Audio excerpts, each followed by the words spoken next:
different supporters, we are disgracing ourselves in this country if they don't. Jimmy. Son of friend, and then that's your nickname. No, I'm not friend Jimmy. How many of our clubs here, including House of Folk 1911 up to date, including Kotoko 1935, 11 was 1919, and so on and so forth, has a pack? I don't speak Twi. I don't speak English in France. I only speak French in France. Hello, welcome to the Sports Journal. My name is Jan Pafankra, as you know, and we've been going around getting to get behind the scenes and talk to people who make things happen. And today is no different. We've got a lady who is absolutely unique in terms of what she brings on board in Ghana sports. And I'll be meeting her in a moment. But I'm sure you've been absolutely delighted. We've had the likes of James Oyedeji. We've had the young boys, Daniel Opari, as well as Christian Achu. We've spoken to, who else? Langabel, we've had all these guys coming on board, Asamoah Gyan, the list goes on.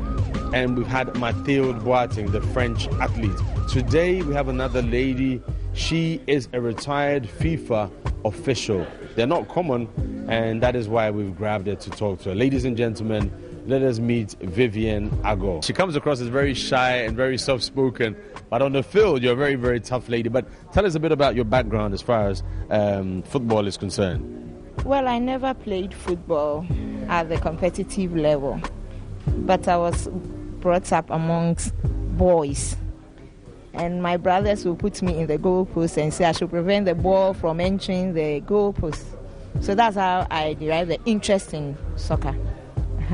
And from then I enjoyed football because my brothers always tuned the telly to football matches, and we were compelled to watch football matches. So I developed interest in football, and then because I couldn't play, I decided to go through another means, and I went through refereeing. I went 20 years ago. I joined refereeing in 1993 after I saw a lady officiating at Indafa. Her name is Linia Adi. I was going past the Indafa Park and I saw her officiating, and I thought, well, I could do the same. So I made inquiries, and then we got to know where referees were enlisted, and I applied to join. I was tested, I passed, and I was trained to be a referee. So I became a potential referee for a year, wrote my exams, and was a class 3 referee for 4 years, wrote another exam, became a class 2 referee for another 4 years. And then I was assessed after 4 years and became a class 1 referee. And then after I had officiated at the premier level, a couple of matches at the premier level, there was a high-level course at Winneba, CAF high-level course at Winneba, and I was invited to officiate. So the instructor or the resource person saw me and said I could be very good as a central referee. So I was invited for the FIFA badge, and after the test, I passed that was in 1992. So I had my FIFA badge in 1993. You make it sound very easy and straightforward. You haven't even talked about the hurdles, the difficulties. What about your family? I mean, what did they think of it? Your friends, and obviously with your educational background, you were quite suited for it. What were some of the challenges that you had to encounter and overcome to get to your destination? First of all, they saw me as a tomboy. A lady being involved in things men usually do. They were not comfortable with it.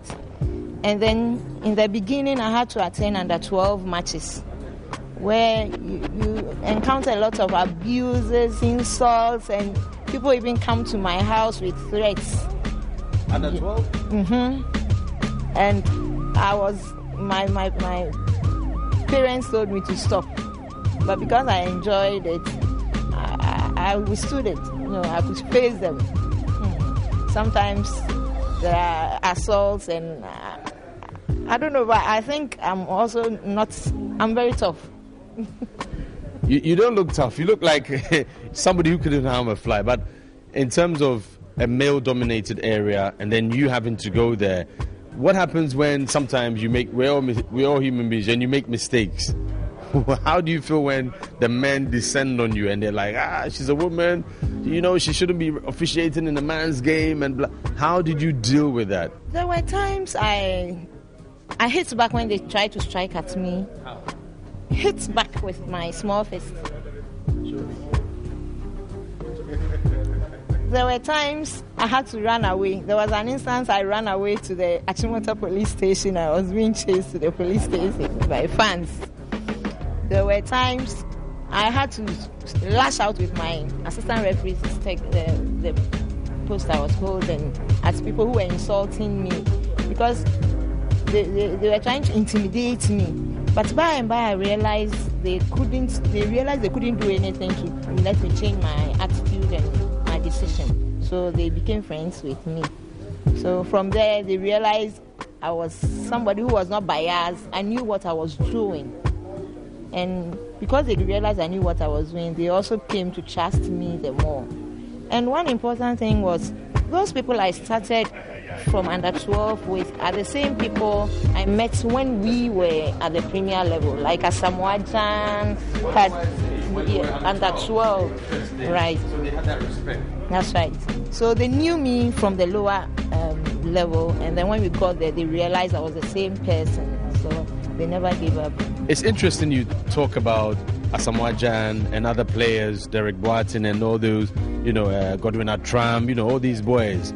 How have you also watched their development and growth from under 12, the juvenile, the grassroots, to becoming stars? How have you been able to help them? Because discipline at the beginning is very, very important. What I did was trying to stamp my authority at the beginning. And when they realized I could not waver in any way, they were always ready to comply with whatever I tried to tell them. So from the beginning, I tried to stamp my authority. I was very fair and firm with them, and they realized I was good. So as we were growing up, anytime I met them in a match, they were happy it was me.